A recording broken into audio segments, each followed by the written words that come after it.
The room spoke in low light and soft money. Manhattan's most guarded dining room glowed like a jewel box, warm as candle wax and quiet as a chapel. The tables were dressed in white. The silverware had that heavy, old-world weight that tells you it is expensive without saying a word. A piano in the bar traced out a slow, Italian melody that did not draw attention. It simply set the pace of the evening and kept it there. Catherine Novak moved through this air as if she belonged to it and also stood apart from it.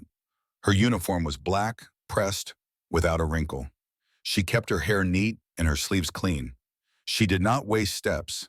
She did not bump a chair or a knee. She saw hands that needed water before they lifted a glass. She saw plates that needed to leave before a diner knew the thought had formed. People at these tables never looked up when she stopped at their side. She was a service like air or heat, useful, invisible. Her eyes never drifted. They measured, left to right, front to back, window to kitchen, door to bar. The habit was not new. 6 years in a different uniform had taught her that calm is something you build. It is not something the world gives you. The smell of the room was butter, truffle, old wood, and money. It covered the street outside like a soft blanket. It did not change the street. It only told the people inside that the street could not reach them. Table 7 was the corner table everyone wanted. 2 men sat there. One spoke a lot, one did not.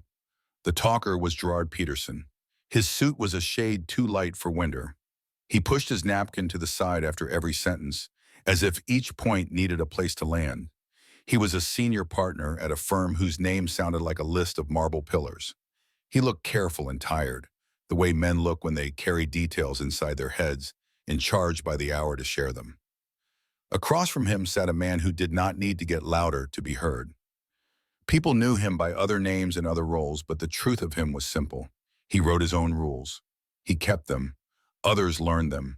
He did not chase noise. He did not sell himself. The city used one title for him, the press used another, and neither was spoken in this room. On the reservation card, he was Mr. A. DeLuca. He wore a dark suit with a clean line, a plain white shirt, and a narrow tie. A signet ring caught the candlelight when he reached for his glass. A gold chain rested close to the skin, almost hidden. His watch was old and elegant and said nothing. "By Friday, Ethelred is yours," Peterson said, keeping his voice low. "The last holdouts are coming in. We have their language. The board will sign." Adrian DeLuca did not smile. He lifted his glass and let the bourbon sit for a second. He tasted it. He set the glass back on the table without looking at it. "The papers close," he said. "Exactly," Peterson replied, relief passing over his face. "We positioned the severance. The optics should be manageable." "No one is an optic," DeLuca said. "Make the numbers clean." Peterson nodded quickly. "Of course." Catherine stepped in just as the appetizer plates needed to go. She did it the way she did everything. Quietly, cleanly. She did not hover. She did not perform. She lifted plates, one hand steady, one hand free, and scanned the table edge for crumbs. She could feel the weight in the room at this corner. It was not volume, it was pressure. The man at the far side of table 7 did not look at her when she asked, "Will you be needing anything else, Mr. DeLuca?" He lifted 2 fingers a half inch from the table. "The check," he said. "The car moves in 10. "Of course," she answered. At the bar, Frank Miller sat with a club soda and a face that did not belong at the bar. He was a large man who knew how to stand near doors and how to look at hands. His jacket was a size too small across the shoulders. His eyes were on the room without being obvious. He did not drink when he worked. He did not leave his seat when the principal was seated. Catherine had noted him when she came on at 5 and then again at 8. She noted him every 20 minutes as a matter of habit. He was there. He stayed there. That was what security looked like when it was competent, reliable, boring. She turned from table 7 and caught the big front windows out of the corner of her eye. The glass that ran from floor to ceiling was a wall of light. The city reflected back on it like a painting. Cars hummed by. People moved. She had learned not to stare. Tonight her eyes stayed a fraction longer than they should have. A black utility van sat across the street. It had no side windows. It was double parked in a way that made no sense for a delivery. The engine was likely still running. This did not mean anything on its own. This was New York. Vans idled. People broke parking rules. She told herself the same line she had told herself for 2 years of quiet. Chaos is normal. She almost accepted it. Then she saw the shadow in the alley. A man in a dark hoodie leaned with his back to the brick. He held a phone to his ear. His body did not fit the call. His feet were wrong. His head was turned toward the restaurant entrance as if the person on the line had nothing to do with him at all. Her heart rose one beat and then leveled. She set 2 plates at a bus station. She folded a napkin with clean edges. She moved to the host stand and glanced to the bar. The club soda sat on a square napkin with a ring of water below it. The straw wrapper lay on the wood. The stool was empty. Frank Miller's seat should not have been empty. She did not change her pace. She took a leather folder from the host and brought it to table 7. A Mont Blanc pen scratched the paper in a neat hand. The total would not surprise anyone at this table. "Sir," Catherine said, keeping her voice low, "your security is no longer at the bar." "He's checking the car," Peterson said, as if he needed to fill the space with an answer. "Frank knows his job," DeLuca said without looking up. Catherine's eyes flicked to the half-full glass, the water ring, the empty stool. It was wrong. Men like Frank did not drift. They did not leave a post without tapping a shoulder and saying one sentence. The man in the alley was gone. The van remained. She walked for the kitchen with her hand calm at her side and her mind running. She needed a landline. The office had one. The sound of the room softened behind her. The door was 3 steps ahead. She touched the steel, and then the night inside the restaurant tore open. The front glass did not shatter outward. It folded in, 1,000 pieces pushed by a sound that felt like a blow. Diners dropped and screamed. A high, sharp note made itself known inside the body and then kept sounding. Catherine saw 5 men shape themselves in the black frame where the window had been a moment earlier. Their clothes were dull black, not glossy. Their masks were pulled low. They moved with the same economy she respected in a clean kitchen. No one wasted emotion. One carried a jammer. Phones died in the room like lights go out when the power cuts. 2 took the room and pressed it down with small, dark pistols that coughed instead of barked. 1 stayed at the entrance and watched the street. 2 more had a line to table 7. "Nobody move," one of the flank men said. The voice was low and rough. "Palms where I can see them, on the floor." Catherine's back touched the wall by the kitchen door. She looked at the dining room as a map. She saw the lines of sight. She saw where the hostages could panic and trample each other. She saw where someone might try to be brave and get shot. She saw where the team had allowed a blind spot because it was a restaurant and not a warehouse. This was not a robbery. Sleeves full of watches did not draw their eyes. Diamonds did not pull their hands. They were here for a person. She watched the 2 men reach table 7. Gerard Peterson folded under the table, his hands over his head. He made a sound like someone who wanted to disappear completely and could not. The tall one put a gloved hand on Adrian DeLuca's forearm and pulled him out of the booth. DeLuca came up fast because the hand had force, not because he allowed it. Surprise crossed his face for half a second, then went away. The leader leaned in, close enough for a whisper. "Adrian DeLuca," he said. "The ghosts of Ethel send their regards. You owe a debt." Catherine did not need the rest of the sentence to know this had a purpose. The name was personal. The message was not written for television. It was for a man they despised, a man they believed had destroyed a father, a company, a life. The room shook with other people's fear. For Catherine, it went quiet. Her eyes cut to a service sun within reach. A heavy silver tray lay there. A tall bottle of mineral water stood beside it. The closest flanker had his attention in the wrong direction. His weapon hand was low. His back quarter was open. Her first duty was not the man they were taking. It was the people on the floor who would die if someone fired toward the ceiling and hit a head. She slid along the wall until she could lift the tray without a scrape. She turned her body and threw it like a discus. It flew flat and fast and hit the flanker behind the ear. The sound was dull and ugly. The man wobbled. His barrel tipped toward the chandelier. The leader turned his head. The rhythm broke. Catherine was already moving. 3 long steps, bottle in hand. The marble edge of a nearby table turned glass into a blade with one clean strike. The second flanker brought his pistol up a half-beat late. She did not aim for his chest. She drove the jagged neck into the meat of his forearm, just below the elbow. The hand opened. The gun dropped. Her knee found the target between his legs. Her palm rose up under his nose and snapped his head back. Blood sheeted. The man folded. 5 seconds. 2 men off the board. The room froze. People stared at the woman they had not seen a minute ago. They stared at the waitress who had stepped from the wall like a shadow with teeth. The leader yelled something short and hard at the man who had hold of DeLuca's arm. The man pulled. The leader fired twice at Catherine. The sound was a soft punch. The wood of a table cracked where her head had been. She rolled and took cover, hand flat, breath steady. "Take him now," the leader snapped. Adrian DeLuca twisted once and stomped down hard on a foot. The man holding him grunted. DeLuca's elbow drove back. It was not pretty. It was not trained. It bought a heartbeat.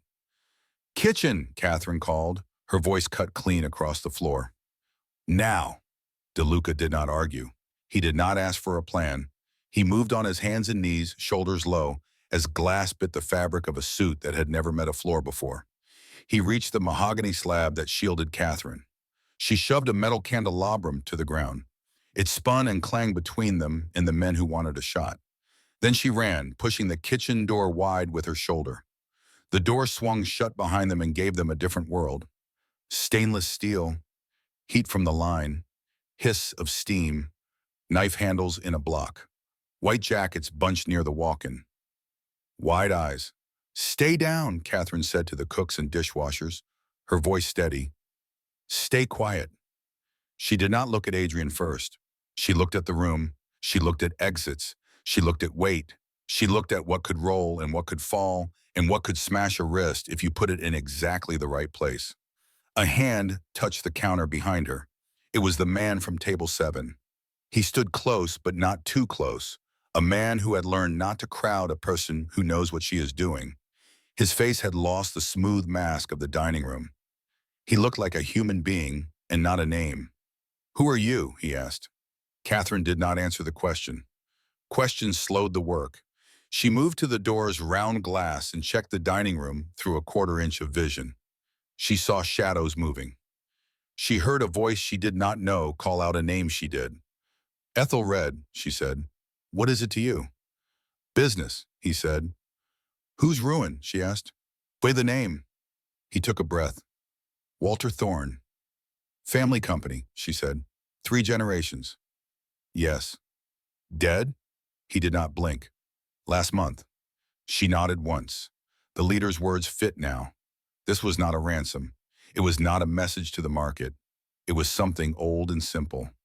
Blood answers grief when grief is not met with mercy. The door shook under a blow. The handle jumped. "They're coming," he said. "I know."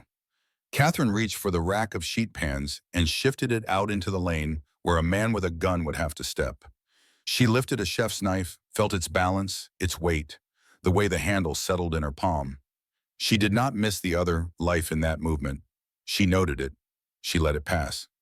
"When I move," she said, looking at him for the first time, "you do exactly what I say. No questions, no pause." His eyes did not look away. "Understood." The door banged open. The man who had watched the entrance stepped into the kitchen with his pistol held low and forward. Catherine kicked the rack into him. Metal crashed against his shin. He stumbled back. She drove the butt of the knife into the nerves at his wrist. His fingers uncurled. The gun hit steel and skittered. She brought her elbow up and into his chest. The breath left him. One more step. Her knee rose. The head snapped back against the walk-in handle. He slid down, stunned. The voice from the dining room cut through steam and clang. "DeLuca," the leader called. "Silas Thorne. Does the name sit right in your mouth?" Silas. Of course. "You can't stay in there," Silas shouted. "You can't run either. You hear me, waitress? You're dead the second I see you." Catherine turned to the back of the kitchen. The steel door that led to the alley sat under an exit sign. It was heavy and bolted. She placed her ear to it and heard the simple sound of metal on metal from the other side. Someone had locked it from the alley with a bar through the handle. They had been boxed. "We have to go," the man at her shoulder said. "The police will be here." "Not yet," she said, "and not at the back." He went quiet. The cook stared up from the floor, the way people look at an expert in a storm. She scanned the ceiling and saw the vent hood above the main grill.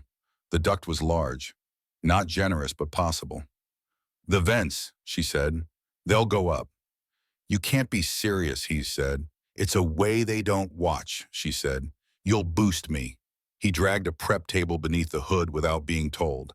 He laced his fingers without another question. She put the knife flat between her teeth.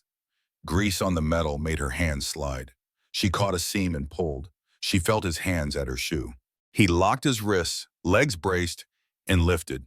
She gained the lip and threw an arm in. Dust fell. The duck scratched skin and suit and pride. "Your turn," she said, reaching back. His forearm met her grip. She pulled. The steel groaned. He grunted, not from weakness, but from the way a body protests doing something it was never meant to do. They went up into the dark, and the noise of the dining room fell away like a radio turned to low. Below them, the kitchen door slammed open. A voice swore. A man shouted to check the roof. Catherine breathed out once. The shaft answered with a dry echo. She did not think about Beirut then. She did not think about the car that had come from nowhere, or the way a street can become an enemy. She kept her mind on the next rung and the next breath and the slab of night above them that promised air. They climbed toward that thin square of lesser dark, two people who had not planned to stand in the same hour of life and were now tied to each other by the oldest rule there is. Do not die here if there is a way not to. Rain tapped the metal like quiet fingers. The city's noise drifted up in a soft wash. The duct opened to a panel. Catherine set her shoulder and felt it resist. She pressed harder. Russ sighed. The panel gave and swung out. Cold air hit her face. She pulled herself onto the gravel and then reached back again. She took his wrist and felt the solid weight of him, then the lift as he joined her on the roof. They lay there for a second side by side, breathing the night and the faint smell of wet tar. The city rose on all sides, tall and sure. A metal door on the far wall jerked open. A man stepped through with a gun in his hand and anger in his face. Catherine pushed Adrian behind the nearest bank of metal units without ceremony. A shot cracked. It echoed between buildings. The old jazz down in the dining room could not be heard here. The night had its own music. Sirens far away. Wind, rain, the hum of machines. She glanced around the roof. She did not waste more than one heartbeat on fear. She found the lines that might keep them alive. She found the game they could still play. The chapter of the dining room had closed. The next one opened above the city, in the wet and the dark, with a door and a man and just enough space to make a plan. Rain stitched faint lines across the roof. The city breathed below them, a low ocean of engines and late voices. The door on the far side banged open, and a man stepped out with his pistol high and bare. He had taken off the suppressor. He wanted noise now. He wanted the whole night to listen. Catherine pulled Adrian behind a block of humming metal and felt the bullet crack past the edge. The sound rang against steel and vanished into the sky. "He's alone," she said. "How sure?" Adrian's voice was low, steady. "Sure enough," she said, peering past the unit for a half second. "He thinks we're cornered. We'll use that." Adrian did not argue. He did not count their odds. He leaned his back to the metal, breathing slow to quiet his chest. Rain gathered on his sleeves and ran in dark threads to his cuffs. The roof was a grid of shapes and shadows. Air handlers, a row of pipes like ribs along the edge, a metal junction box the size of a suitcase bolted to a wall. A short length of forgotten pipe lay beside it, dull in the wet. Catherine saw a path that would last 30 seconds if luck held. She shifted closer to Adrian and put a hand on his shoulder. It was a firm, quick touch, the kind a field medic gives when there is no time to soften the truth. "I need his attention on you," she said. "You pull him away from the door. Bring him into the open. Keep him talking." Anger works. Adrian met her eyes. "What do you want me to say?" "Enough to make him move," she said. "Not enough to make him shoot blind." He gave a single nod. "Understood." She slid away, staying low, the soles of her shoes whispering over wet gravel. The pipe answered her hand with real weight. She kept it close to her leg and moved along the line of vents until the junction box stood within reach. Adrian counted to 2 in his head and stepped from cover. "Silas," he called. The name carried across the roof. The rain made a thin hiss on the metal. The man aimed over the sights and held him in the notch. Even at distance, hatred showed in the set of his jaw. "Don't say my name," he said. "You don't get to say it." Adrian did not raise his hands. He did not peach. He held himself the way he did in a church pew. Composed, grounded, shoulders squared. The ring on his finger was a small glint in the dim. "Your father built something that lasted," he said. His voice stayed close to the ground. "That was his pride. Pride doesn't balance ledgers." Silas took a step out from the doorway. The barrel followed Adrian's chest. "You smiled while you broke him." "I don't smile at funerals," Adrian said. "I pay what's due." "What you owe can't be counted," Silas said, moving another step, closing the distance. "It's measured in nights like his last one." Adrian moved one slow pace left, away from the line that would give Silas the easiest shot. He did not look back at the vents. He left that air clear for the person who could turn this moment into a door. "Your father was not weak," Adrian said. "He was proud. Pride blinded him. The market didn't kill him. Pride did." "Shut up," Silas said. The word cracked. He came farther into the open, away from the door's steel. He wanted face to face. He wanted to see the eyes. Down the line of heavy units, Catherine reached the junction box. She set the pipe's end into the seam. Rust was stronger than it looked. She leaned more weight and felt the lid give. The box opened like a jaw. Inside, fat cables lay in thick curves, black and wet and dangerous. Rain hissed where it touched bare metal. The city's pulse ran through those veins. She looked once to judge distance. She listened for Adrian's voice and for the small cues in Silas's tone that meant his feet were still moving. "Do you remember the day you signed in the personal guarantee?" Adrian asked. "You thought it made you brave. It made you alone." Silas's answer came like a knife. "Alone is what you made him. Alone is what pride makes," Adrian said. "I have my father's rules. You have your father's last night." Silas took 2 quick steps, gun steady, focus narrowed. He wanted the space where he could see the mouth shape the words, where the shot would be a decision and not an impulse. He wanted to end it up close. Catherine jammed the pipe across the bus bars and drove it in hard. Light erupted in a white-blue sheet. The roof leapt. The hum of the units died in one breath. For a half-second, the world flashed with a light that erased edges and turned everything into bones and wire. Silas flinched. His shoulders lurched. The gun drifted. Catherine ran. She came out of shadow like the rain itself and drove the pipe into his knee. The sound was clean and sick. Silas went down with a cry that emptied his chest. The gun jumped from his hand and slid into darkness. She was on him in the same motion. The cleaver was a flat, cold promise against his throat. Her breath showed in the damp air. It touched the steel and made a brief fog. "It's done," she said. Silas's hand clawed at gravel and stopped. Pain took his strength and left heat. His mouth worked around words that would not help him. Adrian did not move toward them. He stayed where he was and watched the lines that could still turn to danger.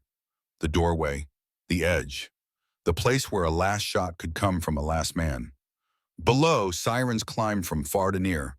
The sound came up the walls in long, rising threads. "He's got one left downstairs," Catherine said, eyes still on Silas. "And we don't know where Frank is." Adrian stepped closer, just enough to take Silas fully into view. He looked at the man on the ground the way he looked at a problem set on his desk in a dim room. Calm, exact. "Your name will not fix him," he said quietly. "It won't fix you." "Tell that to an empty chair," Silas spat. "Tell it to my mother." Catherine pulled zip ties from his pouch, wrenched his arms behind him, and locked the plastic tight. She checked his ankles. She took his radio and earpiece and slid them away with her foot. She did not argue with him. She did not offer comfort. She was not his judge or his priest. She was a woman who wanted the night to end without more blood. "We move," she said to Adrian. "Fire escape." They crossed the roof to the far corner, where the old metal ladder clung to brick. The alley below was a dark throat. The smell reached up. Wet cardboard, old oil, a slant of rot. The sirens were louder now. The city was sending its answer. Catherine tested the first rung. It held. She knelt and wiped rain from her palms. Then she stopped and looked at Adrian. Down fast, 3 points on the rail at all times. If you slip, you cling to the frame and breathe. Don't look at the ground. Look where your hand needs to go next. Understood, he said. She swung over the edge. The ladder shook once and then held her weight. She set a steady rhythm, hand, foot, and took the first flight to the platform. Adrian followed, slower, controlled, refusing to lean back into open space. He kept his chest close to the ladder and moved like he was leaving a place of honor one rung at a time. They worked their way down, platform to platform. A window lit by a blue television glow slid past to their left. A cat watched from behind a curtain and did not blink. Water ran in thin lines down the brick. Far off, a car horn laid on a long note and quit. On the last platform, 10 feet from the alley floor, Catherine stopped and listened. Voices carried when the night was like this. The sirens pushed sound into corners. She heard a clatter at the street mouth, then a shouted order, then radio hiss. The main entrance would choke with uniforms. The alley would be quiet for one more breath. She dropped the last 10 feet. The landing sent a clean jolt through her legs. She pivoted and scanned. Dumpsters, stacked crates, a door with a flickering light over it, another door in deep shadow farther down. The narrow rectangle held its own weather. Clear, she said.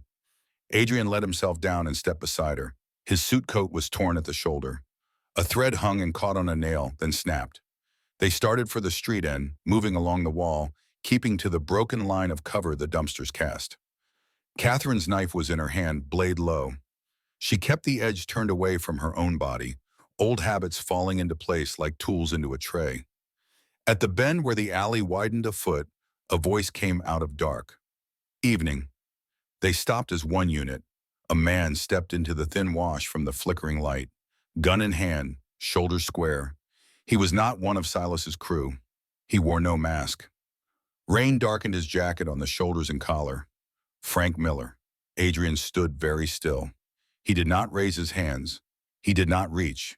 He took in the set of Frank's mouth, the way the right side dipped as if pulled by a weight. He took in the shine of sweat on his forehead that was not from the rain. Frank, he said, and the name held 12 years of doors and cars and streets crossed at the right moment. Boss, Frank said. The word was dry. It had no respect left in it. Step away from her. Catherine stepped in front of Adrian without thought. The alley was a bad place for a blade. The gun was close enough to make angles matter and too far to close clean. She saw nothing she liked. The trash lid on the nearest bin was heavy metal. It might move a shot a quarter inch. It might not. You chose the wrong side, Adrian said. I chose the side that looked me in the eye, Frank said, anger climbing. The man upstairs knows what I'm worth. And what's that? Adrian asked. Frank swallowed. A man's word, a man's peace. You had both, Adrian said. You still do if you're standing here with your hands empty. Frank's mouth twitched. He lifted the gun a fraction higher. Don't try it. The sirens turned a corner at the far end of the block. Red and blue washed faintly over brick and pooled in puddles. The city was narrowing the night. Catherine shifted her weight a half-inch and filed the motion away. Not yet. Not on a guess. She needed his eyes off her for one heartbeat. Why now? Adrian asked. You could have walked the day you felt proud. You didn't. Frank's jaw tightened. Because I kept believing you'd see me. Then you didn't. Then he did. He bought you, Adrian said. He listened, Frank shot back. He talked to me like a man at a table, not like a chair by a door. Tables tip, Adrian said. Chairs hold. You would know, Frank said. You've sat at every table in this city. Catherine's gaze slid to the nearest dumpster. The lid's hinge was a fat bar of steel welded to the body. The lid would swing with more weight than it looked like it had if you put your hands right and threw your shoulder into it. The angle from the hinge to Frank's wrist gave her a narrow window. If she made him fire wide, the round might slam brick and shriek. Not clean, not safe, but the only door she could see. Adrian took one step forward. It was not dramatic. It was enough to catch a man's eye. "Frank," he said. Just the name again. Low. Even. "I give my word. Walk away now, you live." "I don't say it twice," Frank blinked. The gun's muzzle drifted. Surprise and old habit pulled at him from two directions. Catherine moved. She grabbed the dumpster lid and wrenched it up hard. The metal screamed. She shoved the lid sideways into Frank's forearm. The blow smashed bone before it smashed breath. The shot went off at the wall and threw sparks down the alley like angry bees. Frank yelled and dropped the gun. It clanged and spun. Catherine covered the space in one hard step and put her shoulder into his chest. Frank hit the wall with a sound that took the fight out of him. He slipped down, breathless, cradling an arm that hung wrong at the wrist. "Don't," she said, knife at the ready, eyes on his other hand. He didn't. He folded around the pane and looked at the ground. The restaurant's back door banged open. Two uniformed officers came through fast, guns up, voices trained for nights like this. "NYPD, drop the weapon, hands high." Catherine let the knife fall and opened her hands. Adrian did the same, palms out. Stance empty, head still. "On your knees," one officer said. They complied. The alley filled with loud light. A minute stretched into a long, careful ritual. Hands taken, cuffs cold, quick pat-downs that were not cruel, just practiced. Names asked and given. The second uniform's eyes scanned faces, looked at the torn suit and the blood on Catherine's sleeve, and softened a fraction. "Stand," the first officer said after his radio chirped and a voice confirmed pieces of the chaos. "Slow." They stood. The cuffs came off with a click. The breath that both of them had kept measured finally came a little deeper. From the street entrance, red and blue spilled stronger into the alley. A detective in a long coat stepped in, hair damp, jaw set. He took the scene in the way people do when they have seen too many scenes and still care how this one ends. "Corrigan, Mafia," he said, tapping his chest with a knuckle by way of introduction. "You two are the reason my night got interesting." Catherine didn't smile. "We're the reason it ended." Corrigan's eyes held hers for a second. He nodded once, a small private gesture that told her he had seen the tape on nights like this, and he knew what civilians did and did not do under pressure. He turned to Adrian and looked at the ring, the watch, the torn cloth. "Mr. DeLuca," he said, "will want your statement." Adrian inclined his head. "You'll have it." Paramedics moved past with a stretcher. Another unit hustled Frank up and out, his arms stabilized, his face sullen and pale. A third pair of officers guided a limping man in black, Silas, toward the mouth of the alley. His knee was braced and his hands bound.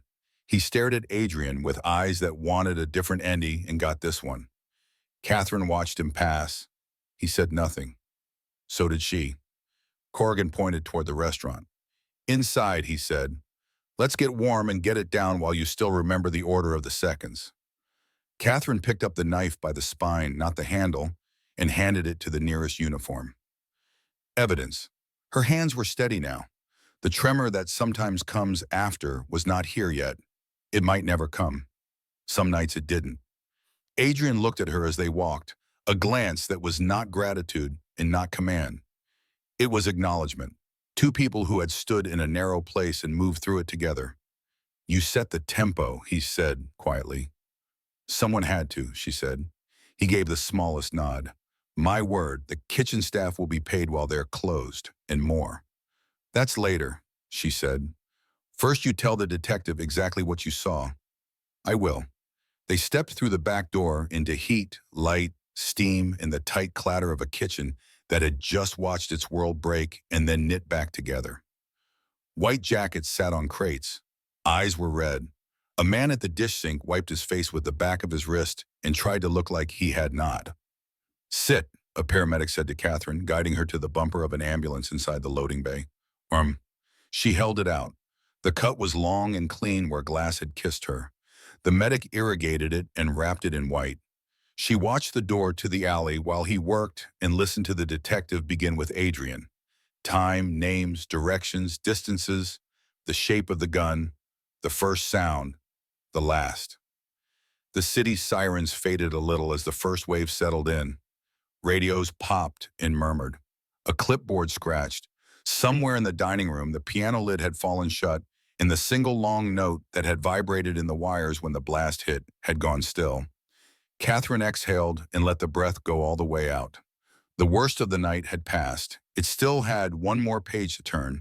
Statements, phones, a ride to a precinct, or a promise to show in the morning. Sleep would come later and might be thin. That was fine. She had lived through thinner. Adrian finished the first pass with caution and crossed the loading bay.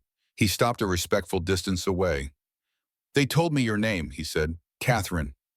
She looked up. "Kate is fine." "Kate," he said as if he were setting the word in his mind where important things stay.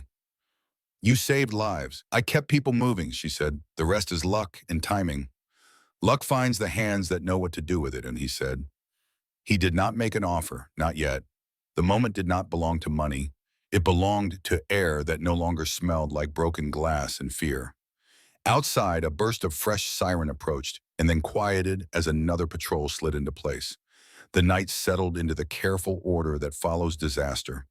The roof, the alley, the broken window, they were now scenes with numbers and tape. The city would write them down and then file them. Adrian glanced toward the kitchen staff clustered by the walk-in. "You were right about them." "They did what they were told," she said. "That's courage enough." "It is," he said. He was quiet for a heartbeat. "It will be remembered." The paramedic taped the last corner of the bandage and patted it gently. "You're good," he said. "Keep it clean." "Thank you," she said. Corrigan lifted his chin from across the room. "Your turn, Miss Novak." She stood. The bandage held. The hand that had held steel now held nothing at all. She walked toward the table where forms waited, and the night, which had run like a fever, began to cool. The door to the alley let in one last drift of rain and then swung shut. The city went on talking to itself in the distance.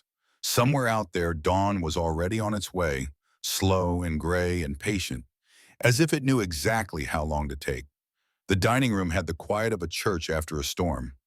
Glass glittered where the windows had given way. Chairs sat at wrong angles.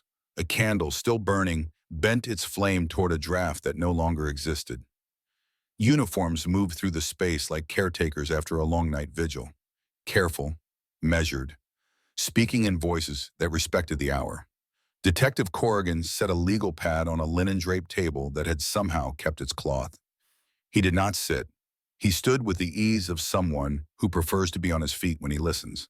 He nodded to Kate, and she took the chair across from him, hands loose on her knees, bandage clean and white along her forearm. Adrian DeLuca stood a half step back, not looming, not leaving. He was simply present, a weight that did not need to announce itself. "Ms. Novak," Corrigan said, pen poised, "we'll keep this straight. If I get in your way, tell me. Start from the first thing that felt wrong."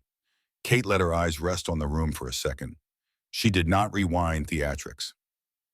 She rewound a series of small, clear pictures. "The van across the street," she said. "No side windows, double parked, wrong model, wrong time. Then the spotter by the alley holding a phone and not listening to it. Then the empty stool at the bar. Frank Miller's glass was still sweating. His straw wrapper was on the wood. He doesn't leave a post without a word." Corrigan's pen scratched. "You called the kitchen." "I headed there," what she said. "Reached for the door. The blast hit. Window imploded. Phones died. 5 men, diamond formation. 1 with a jammer, 1 on the door, 2 to the room, 2 to table 7. You saw guns." "Suppressed," she said. "Compact. Glocks or SIGs. Didn't stand to count the lines." "And you moved." "I moved to stop them from shooting at a scream," she said. "A scream was coming. It did. I used a tray, then a bottle. Took one man's balance, one man's weapon hand. It opened a line to the kitchen. We took it." "We," Corrigan echoed, eyes flicking to the man behind her. Kate nodded once. "He did what I told him to do." She did not turn. It wasn't a compliment or a slight. It was a line of fact, placed where it belonged. Corrigan's gaze returned to her. Then the kitchen. Choke points, cover, heat, noise, Kate said. Good terrain, until someone locked the alley door from the outside. They sealed it. We were boxed. We went up through the vents. Roof gave us air, also gave us Silas Thorne. Corrigan looked up, interest sharpening. You recognized him? He recognized himself, she said. He said his name. He wanted it heard. You took him on the roof. We shorted the box, Kate said. Flash bought a window. I took his knee. He's alive. He'll walk different and… Corrigan's pen stopped. He drew a short breath through his nose, as if to clear away the film of a picture he had seen in other rooms. And the fifth man? In the alley, Kate said. Frank Miller. She didn't add the emotion around it. She didn't need to. The alley would say it on its own once the reports were filed. He aimed. We moved. He missed the chance he thought he had. Corrigan made a final note, flipped the page, and glanced to Adrian. Mr. DeLuca. Adrian stepped forward, hands plain at his sides. He did not offer a card. He did not ask for a lawyer. He stood like a man who belongs to his own rules and understands that tonight had added a few written by someone else. I don't need your resume, Corrigan said. I need your 90 seconds, window to kitchen to roof. Adrian gave him exactly that. Not more, not less. He did not weigh words as if they were coins. He placed them down like keys and left them there. When he reached the alley, he stopped. You offered him a walk-away, Corrigan said. I gave my word, Adrian answered. Men point guns at you often? Corrigan asked, a neutral tone that could have been routine or a probe. Not often, Adrian said. I don't invite it. Corrigan's eyes lingered a fraction longer, then let it go. He gathered his pad, slid it into his coat pocket, and nodded to both. That'll do for now. You'll each get a typed copy. You'll sign if it's right. If it isn't, you'll fix it. Don't dodge my call. He turned to go, then looked back at Kate, studying the way she held her shoulders, the way her breath had evened. You've got training, he said, not a question. I've got practice, Kate said. Corrigan's mouth tipped a hair. Good night, Miss Novak. Try to make it one. He moved away to a knot of uniforms and tape. The dining room settled another inch. The piano's fallboard was still down. No one wanted music. The staff stood in the corridor between kitchen and floor, a small island of white coats and gray faces. The line cook with the burn on his wrist. The hostess whose hands were clenched around the reservation book as if it could anchor her to earth. The dishwasher with water on his shoes and an expression like a child in a storm. When Kate's eyes went to them, they looked back as if she were a bridge they had just crossed. She stood. The chair legs made no sound on the rug. You should sit, a paramedic murmured behind her. I'm fine, she said. Adrian stayed with her until she made the first step toward the corridor. Then he matched her pace half a stride back. He did not touch her arm. He did not steer. He followed the current she set.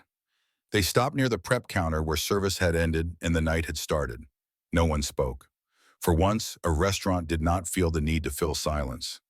You did well, Kate said to the group, simple as a clean knife. You listened. You stayed where I told you. You didn't run toward noise. That saved lives. The hostess's throat worked around a word that did not find air. The dishwasher nodded, quick, like a promise. Adrian looked at them and saw what he had told himself he saw on factory floors and in union halls. People whose names are not on brass plates and whose work holds the whole up. He had said it before. He had meant it, in his way. Tonight, the words were different because the night had put faces on them. He felt his pocket for a habit that was not there. He did not carry a pen. He rarely wrote anything twice. He looked at Kate. She understood without a glance the way two people who have worked a night together begin to share a language they have not agreed on. Detective Corrigan will need some particulars, she told the staff. You'll give them. When you go home, you won't sleep. That's normal. Drink water. Don't make any big decisions for 3 days. A line cook let out a sound that might have been a laugh if there had been more air. 3 days? Sometimes 5, Kate said. It passes. Adrian lifted his attention from the group to Kate. They'll be paid while the room is dark, he said. Full, and more. Her eyes moved to his. She gave half a nod. It was not approval. It was recognition that a promise had been made in a language she respected. The general manager, pale, shaken, found his way forward. He stumbled on the name he had used for years and tried again. Sir, the insurance is for walls, Adrian said, gentle enough to avoid cutting. People get envelopes. The GM swallowed and nodded like a student who has just been told where the light switch is and is grateful not to have to grope for it in the dark. The paramedic touched Kate's shoulder. Tetanus is up to date? Last year, she said. Good, he said, and moved on. They drifted toward the service bay, where the air was cooler, where the night could get in and move some of the smell of fear out. Lights flashed blue-white in the alley. Voices traded the simple words of logistics. Ladders, tape, photographs, bag it, mark it, move it. Adrian stood with his hands in front of him, fingers interlaced, as if to keep them from doing the old reflex of reaching for a cigarette he had given up a decade ago. The signet ring pressed against his thumb. The memory of Frank's face did not leave. 12 years of doors and cars and hallways. A man's word, sold for a look, in a cut, in a speech that made him feel seen. Adrian did not curse him. He did not forgive him either. He set the weight down in the part of himself that holds such things until they are needed. Why did you leave the work? He asked quietly, eyes on the alley while his voice stayed with Kate. She watched the rain make a clean line down the lip of the loading dock. The work did not leave me, she said. I brought it everywhere. Even here, I didn't want to live with it in my hands anymore.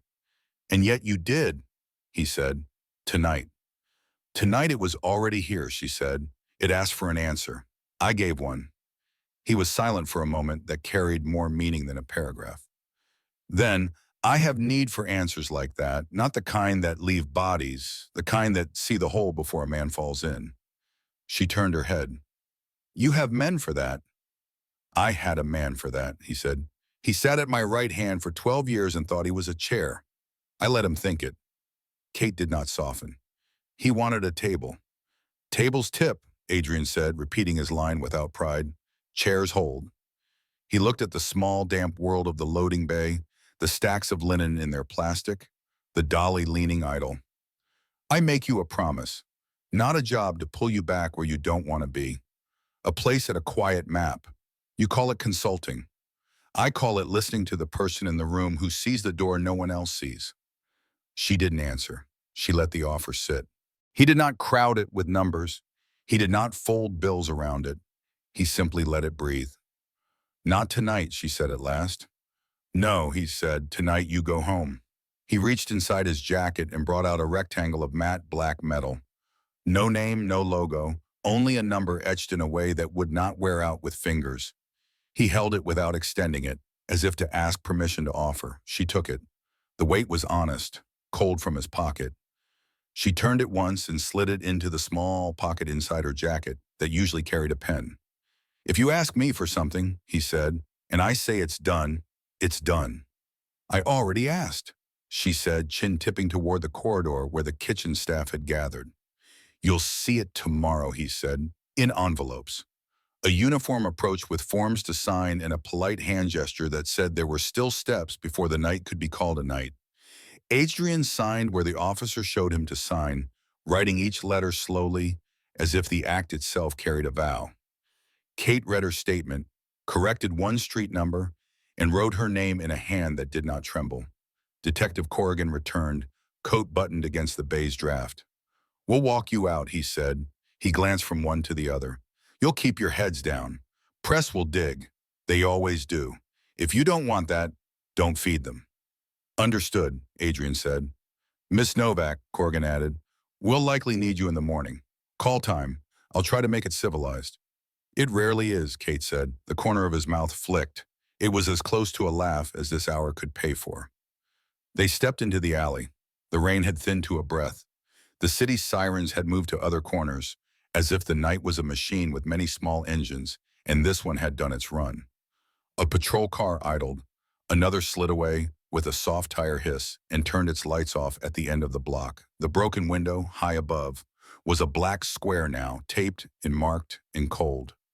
At the curb, a black sedan waited. Not the car that had been ordered, but one that had been found. The driver stood outside it, coat up, eyes down. He had been sent by a man who understood that tonight called for plain things. Adrian opened the rear door for Kate and then did not insist. He left it a choice. She shook her head. I'll take a cab, or I'll walk for a few blocks and let the air sort me. He accepted that with a slight bow of his head. There's a hospital if you want it. I don't, she said. Well, it's clean. It'll heal. Tomorrow, he said. You call me or you don't. Either way, the envelopes arrive. Good night, Mr. DeLuca, she said. Good night, Kate, he answered. She turned up her collar and stepped out into the street's thin light. The city smelled like wet stone in the inside of a bell.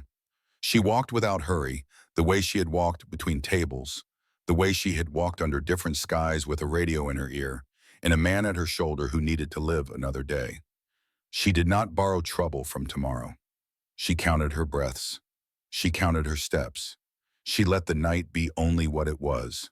Finished enough. Behind her, Adrian watched until she took the corner and was gone. He did not get in the sedan. Not yet. He looked up at the dark square of the window and saw the night again, then let it pass. He took a brass lighter from his pocket, turned it in his hand, and put it back without opening it. He slid into the car and told the driver an address that was not home. The office was not Glass in City. It was an old room over a club that did not have a sign. Wood dark as a river at night. A table that had been polished by elbows in time. Lamps with cloth shades that shed amber on leather and framed icons. And a photograph of a factory floor where men in coveralls looked up at a camera in 1978 like they were not sure whether to smile. He stood by the table and looked at the empty chair across from his. Frank's chair. He imagined it bare in the morning. He pictured the men who would sit there for a while, each thinking they were ready to be something they were not. He thought of a woman who had set a tempo and made him move when she said move. He thought of the rules his father had given him. Short rules, not many, the kind that fit on a slip of paper that lives behind a photograph. No one harms family. A word given stands. Don't ask a man to beg. Don't offer what you won't carry yourself. He pulled a thick, plain envelope from the drawer and set it on the table. Then another. 12 in all. He wrote first names in a neat block hand he used for small things. He wrote bonus on each, a number inside that would not make a life but would ease the next month. He did not plan to say why. He planned to let them arrive. He picked up a phone that had no apps, only a dial pad and a cord. He pressed a number and waited while a line that no one else used connected. Peterson, a voice answered, guarded even at this hour. Gerard, Adrian said, the papers don't move tomorrow. A silence, then careful words. Do you want a delay? I want to correct, Adrian said. The workers keep their pensions intact. The severance language doubles. We fund a foundation in Walter Thorne's name, scholarships for his town, training for his line. It's not a headline, it's a ledger entry.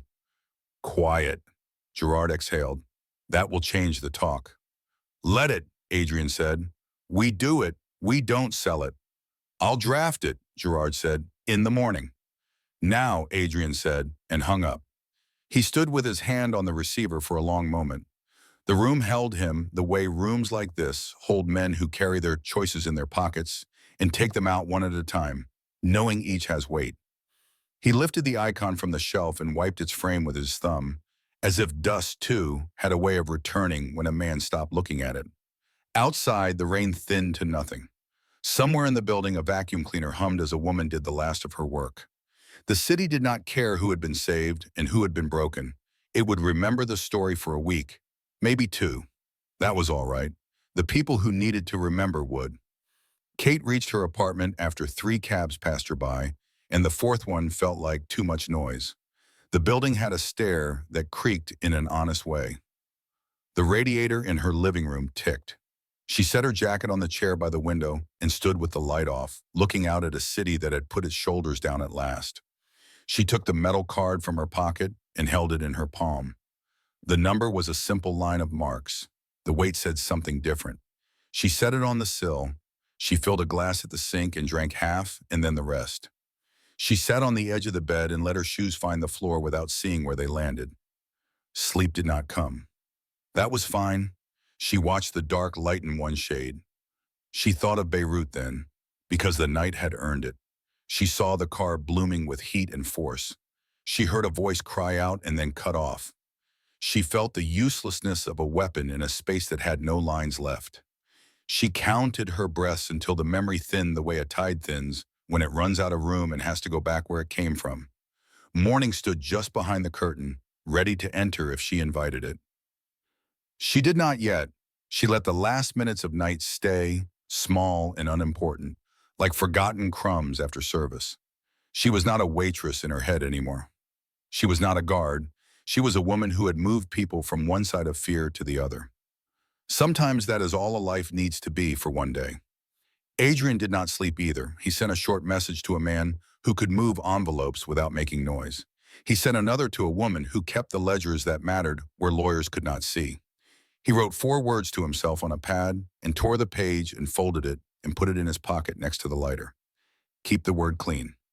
When the first light finally touched the edges of the old wood, he turned off the lamps. He stood a moment, listening to the room breathe. Then he went down the back stair and out into a city that had washed itself in the night and was ready to pretend it had not been dirty. The story would move to other voices now. Cameras, crawls, a photograph of a broken window, a clip of a man on a stretcher, grim with pain, a shot of a woman with a white bandage on her arm, her face set, her name mispronounced. It would be told in ways that did not know how to measure silence, or the tilt of a head, or the way a promise sits heavier than money. Ghost lessons repeat until someone hears them. Pride, debt, word, mercy. Tonight had said them out loud in plain speech to people who might choose differently next time. That was enough for one part of a life. It would have to be. By noon, envelopes would be on a manager's desk, unglamorous and solid. By evening, a draft with new terms would sit on Gerard's credenza, thick with corrections that meant something to men who hung their coats on pegs near machines. And by the time the next night came, a woman would sit at her window with the card on the sill and decide whether calling a number is the same as going backward, or whether it can be a map that points in a direction that does not require armor. For now, the city exhaled. The night was done. The lessons, for those who wanted them, were still warm. The rest could wait until part 4 found them.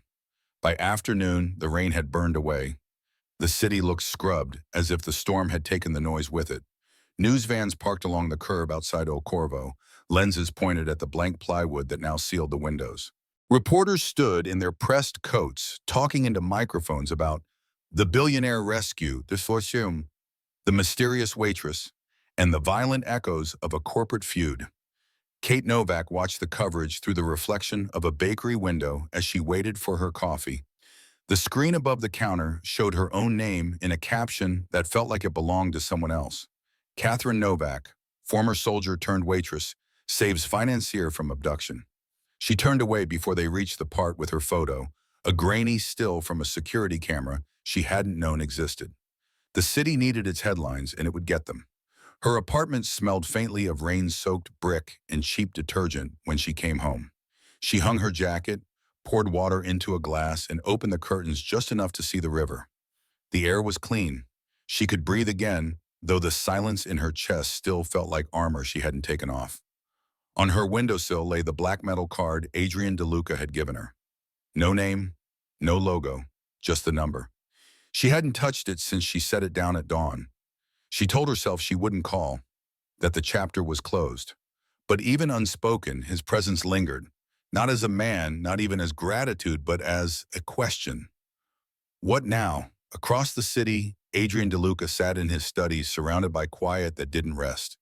The room smelled of oak and smoke and the faint sweetness of tobacco long extinguished. The lamp on his desk cast a circle of amber over the ledgers, the envelopes, and a single folded page that read in his own hand. Keep the word clean. Frank Miller's chair was gone. His belongings had been boxed.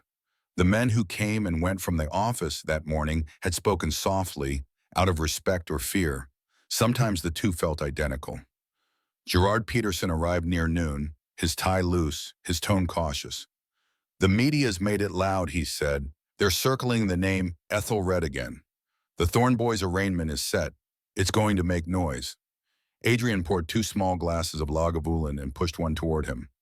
Noise is fine. Truth is better. Gerard frowned. You really want to go through with this? Double severance, restore pensions, the foundation in Walter Thorne's name. It'll look like an admission.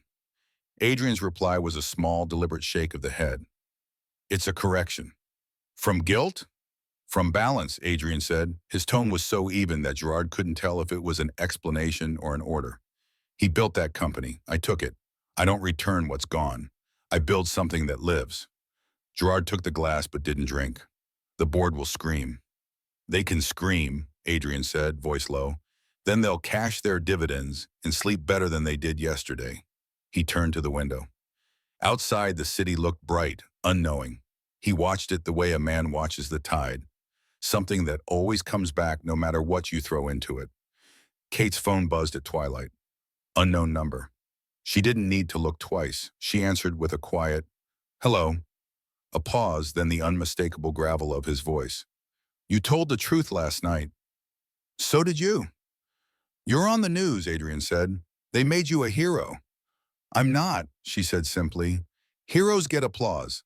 I got stitches. He almost smiled. She could hear it, though his tone didn't change. You could come work for me, not as protection, as perspective. I told you, she said. That's not my life anymore. Maybe not the part with guns, he said, but you see cracks before they split. I need that. Kate let the silence hold. She watched the light fade on the buildings across the river, the sky turning the color of an old bruise. I'll think about it, she said finally. That's all I ask, Adrian replied. Take your time. There's no clock on my word. He didn't hang up immediately. Neither did she. For a few seconds, the sound of his slow breathing and the city hum behind it created something neither of them would name. Not connection, not comfort, just the simple awareness that two people who had walked through the same fire were still standing. 2 days later, Kate went to Il Corvo. The plywood was up, the marble floor swept clean of glass. The manager was there with the staff, unpacking crates of new dishes, voices cautious but steady. Envelopes sat stacked on the bar, each thick, each sealed. No names, just initials written in strong block letters. Mr. DeLuca sent them, the manager said when she asked. Full pay and a bonus. He said we'd reopen when we're ready, not when the insurance says. Kate nodded. That sounds like him. The hostess, the same young woman from that night, caught Kate's arm. We wanted to thank you. We didn't know how. You already did, Kate said gently. You kept calm. You stayed put.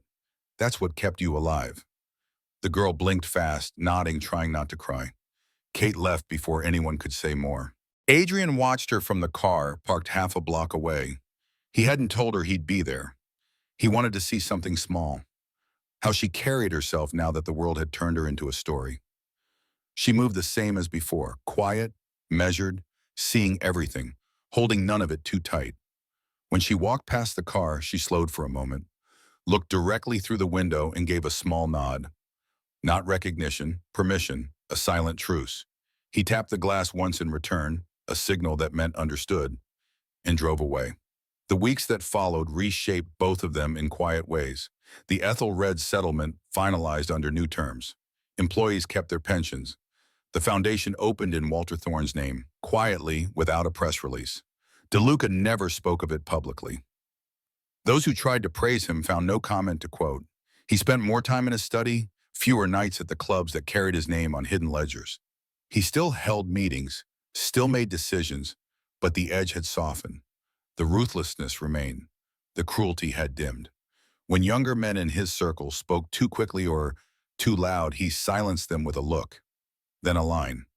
We don't win by noise, we win by precision. He started carrying a small notebook again, a habit from before power, where he wrote nothing but short phrases. Clean word, write dead, protect the quiet ones. Kate's life also changed, though she kept it simple. She left the restaurant for good. With the settlement money and DeLuca's consulting offer, she began work as a freelance security analyst. Online, remote, anonymous.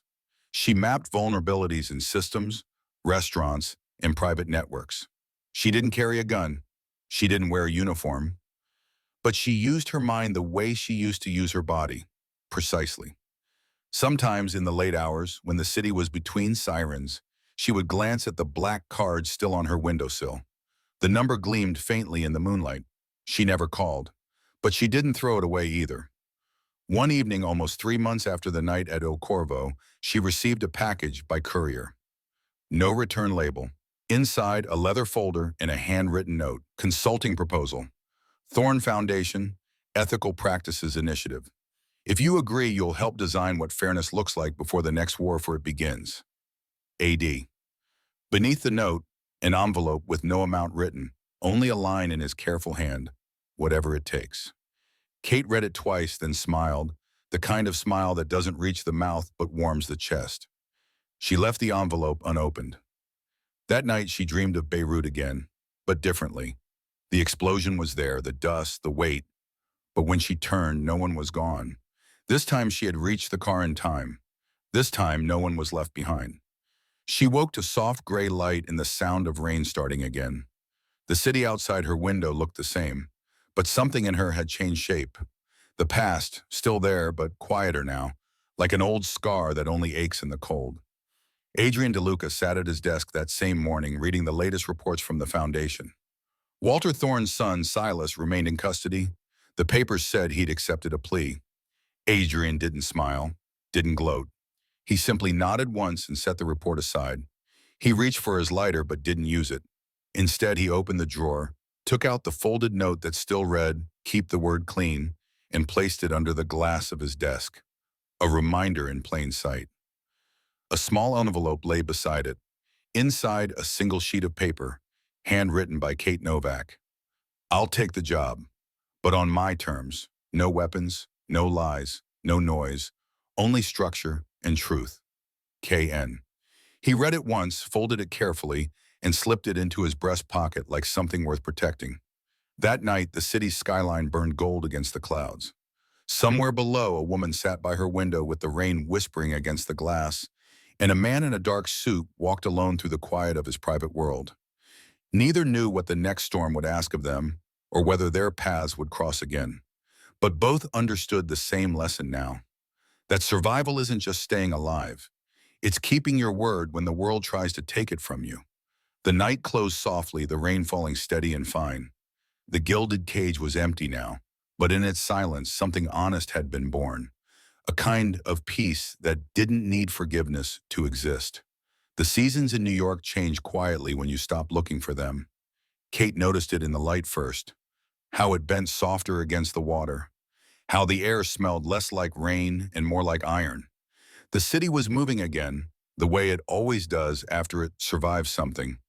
Headlines fade, streets forget, but people, the ones who lived it, carry small reminders under their skin like shrapnel they never bothered to remove. She still worked from her small apartment near the East River. The place was tidy in the way that soldiers' quarters always are. Clean lines, no clutter, nothing without purpose. Her desk held 3 objects: a laptop, a ceramic mug chipped at the rim, and the black metal card that she never put away, but never touched either. She was good at what she did. The consulting work with the Thorn Foundation was steady, meaningful in ways that made her feel almost whole. She reviewed proposals, flagged inconsistencies, created guidelines for ethical conduct in mergers and acquisitions. It was strange work for someone who once measured danger in bullet trajectories, but she'd learned that corruption and violence were cousins. They just wore different suits. And sometimes when she found a loophole or an irregularity that would have ruined a smaller company, she smiled, because she knew Adrian DeLuca would quietly close it the next morning. They hadn't spoken since she'd sent her note months ago. Their communication now lived in the spaces between corrections, a silent correspondence written in decisions rather than words. Adrian, on the other hand, had not changed his world. He had rearranged it. The DeLuca Group, once infamous for its ruthless takeovers, now operated with a strange kind of discipline. Deals were still made, fortunes still shifted hands, but the tone had changed. He listened more, spoke less. He had built a small circle around him. Men who had worked the docks, women who had run family restaurants, people who understood weight and consequence. They met not in skyscraper boardrooms, but in the wood-paneled back rooms of old clubs that smelled of tobacco and time. Every Friday, Adrian would sit at the head of that table and go through one rule he'd written on an index card. No one breaks bread alone. A debt paid twice is better than one left unpaid. Never raise your voice when your silence does the work. Some of them thought it was philosophy, others knew it was survival. The city's undercurrent, the one that never makes the papers, began to treat his name differently. He was still feared, yes, but now there was something else mixed with the fear. Respect. One late evening, Kate received an encrypted message through the Foundation's secure channel. The sender ID was hidden, but the phrasing was unmistakable. Need a private audit on a grant proposal. Potential leak in one of the shell accounts. Nothing official. Discretion absolute. It didn't say AD, but she knew. She sighed, pushed her chair back, and began tracing the financial trail. Within an hour, she found it. A charity in Palermo, laundering money through subcontracted construction projects. The signatures were clever, masked behind 6 intermediaries. But one name repeated in the metadata, Franco Morelli. She frowned. She knew the name. Former lieutenant of the Giordano family. Went underground 2 years ago. Now resurfaced under a new alias. She picked up the black card and dialed the number she'd memorized but never used. He answered on the second ring. Kate, his tone was level, not surprised. You have a leak in the Foundation's European accounts, she said. A big one. Someone's using the Palermo initiative to move money that doesn't belong to you. A pause. She could almost hear the click of him standing up, the soft sound of a lighter opening and closing. Do you have proof? Enough to ruin 3 people in one bank, she said. I'm sending you the file. I trust your word, he said simply. You shouldn't, she replied. Trust the data. It's cleaner. A small silence followed, the kind that stretched like a held breath. Come to the villa in Amalfi, he said finally. We'll go through it together. Kate hesitated. I don't fly across the ocean for accounting errors. This isn't accounting, he said. This is war in numbers, and I need someone who knows both languages. She didn't say yes, she didn't say no. She ended the call, stared out the window, and let the city lights flicker like Morse code across the glass. By morning, she had a ticket. The DeLuca Villa sat on a cliff above the Tyrrhenian Sea. It was nothing like the marble excess of New York penthouses. This place was carved from stone, shaded by olive trees, built by hands that had worked the same soil for centuries. When Kate arrived, the first thing she noticed was the quiet. Not the empty kind, but the heavy, living silence of places that have seen too much and learned not to speak of it. Adrian met her on the terrace. No suit this time, just a black shirt, sleeves rolled to the elbows, a gold ring glinting faintly in the late sunlight. The sea behind him looked endless. Coffee, he asked. Only if you drink it too. He poured 2 cups himself. No servants, no ceremony, just 2 people in the slow rhythm of waves below. They went over the files in silence. Kate explained her findings, the forged ledgers, the digital fingerprints, the pattern of offshore routing. Adrian listened, expression unreadable. When she finished, he said quietly, Franco Morelli used to work under my father. He learned that loyalty can be bought. I never trusted him. You didn't have to, she said. He trusted you. That's how leaks start. Adrian looked at her, then out toward the water. You ever think about the people who slip through your fingers? All the time, she said.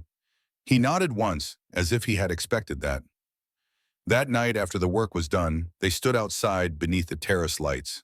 The air smelled of lemon and salt. You were right, Adrian said. This wasn't an error. It was a message. Someone's reminding me that the old rules still exist. And what will you do? Rewrite them, he said simply. Kate studied his face. The same man who once devoured companies now spoke of rebuilding codes, of clean words and debts paid twice, but she knew. Men like him never changed completely.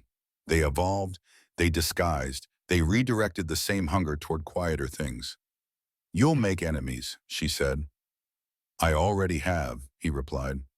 But now, at least, I'll know we. The waves hit the rocks below with a rhythm that felt almost human. Kate turned toward the sea, eyes narrowing against the wind. Do you ever stop fighting, Adrian? He smiled faintly. Only when I'm sleeping. And do you? He didn't answer. He didn't need to. The next morning, Kate packed her bag. Before leaving, she left a single note on his desk beside the closed laptop. You can't build peace with people who profit from war. Cut them off. KN. By the time he found it, she was already gone. Arian read the note twice, folded it neatly, and tucked it into his jacket. He called Palermo that afternoon. His instructions were clear and final. No shouting, no threats. Just names, dates, and one closing line. Send them home. All of them. Empty-handed. When he hung up, the silence in the room felt like absolution. That night, Kate's flight landed back in New York. The air smelled of asphalt and stories waiting to happen.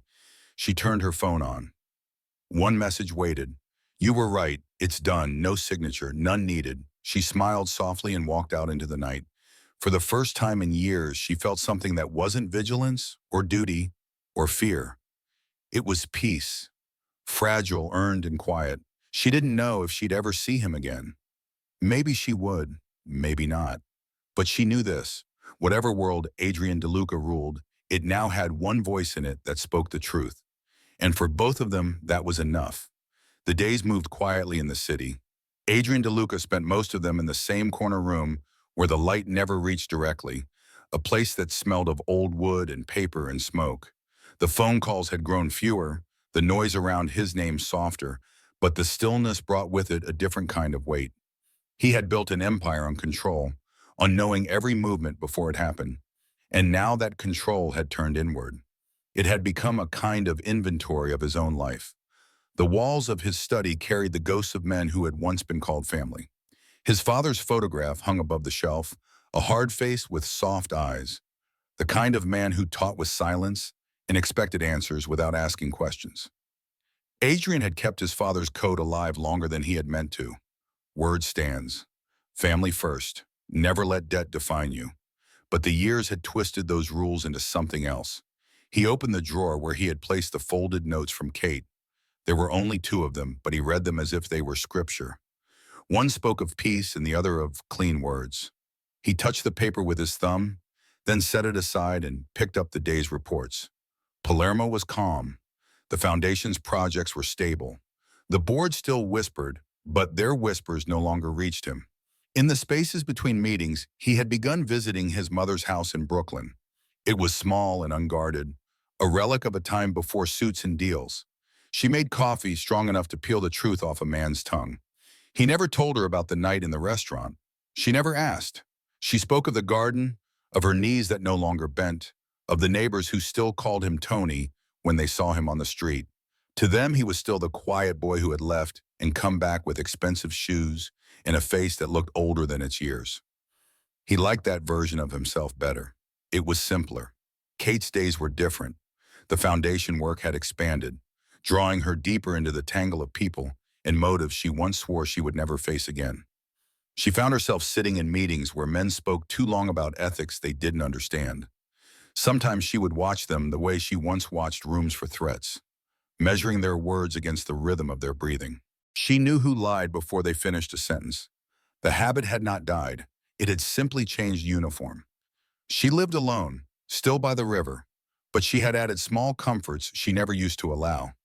A plant that leaned toward the light, a record player with a slow jazz album that played when she forgot to turn it off.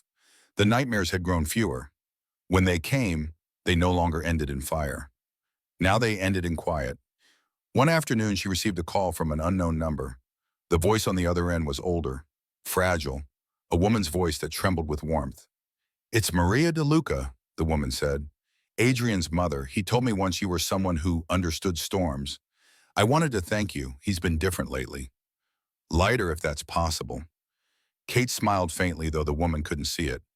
"I think he found something he'd been looking for," she said. "I think he found someone who reminded him what promises are for," Maria replied. Then after a pause, she added softly, "You saved my son." Kate didn't correct her. She only said, "He saved himself." After the call, she stood by the window for a long time, watching the ferries move slowly across the gray water. She thought of Adrian as she had last seen him on the terrace in Amalfi, the sea wind pulling at his shirt, his voice low and certain. The distance between them felt real, but not final. That night, Adrian dreamed of his father. In the dream, they sat at the same table where he had once been scolded for skipping church. The old man poured 2 glasses of wine and said nothing for a long while. Then he looked at Adrian and said quietly, "You learned the rules. Now learn when to break them." He woke before dawn, the sound of the waves from the memory still in his ears, though he was hundreds of miles from the sea. By morning, he had made a decision. He wrote a letter not on company paper but by hand, in blue ink that smeared slightly when he signed it. It was addressed to Kate Novak, care of the foundation. He did not say her name in the greeting, only wrote, "You were right. Peace is not built by force. It is built by choice. You gave me that truth. I intend to spend the rest of my life proving I heard it. If you ever need me, I will answer before the second ring, A." The letter was delivered by hand 3 days later. Kate read it at her desk, folded it carefully, and set it beside the black card.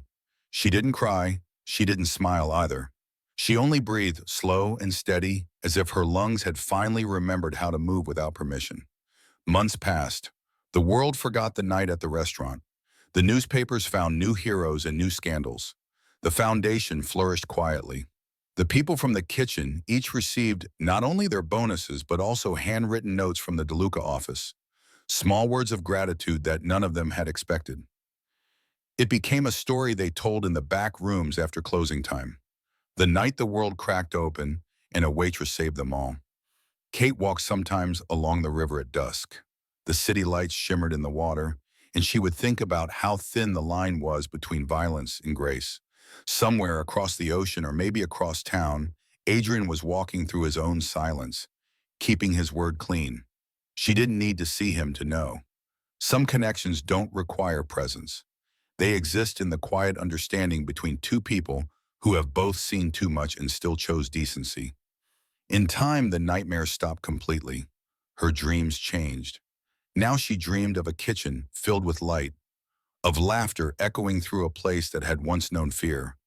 She dreamed of a man sitting at a table, his head bowed, not in defeat but in reflection. She dreamed of a life that had found its balance, where every scar had a purpose and every debt had been paid. The city carried on, indifferent but alive, and in a small apartment by the river, a woman sat by her window as morning broke over the skyline. She didn't wait for the phone to ring. She didn't need to. Somewhere out there, in a villa above the sea or a dark room above a quiet club, a man was keeping his word, and that was enough.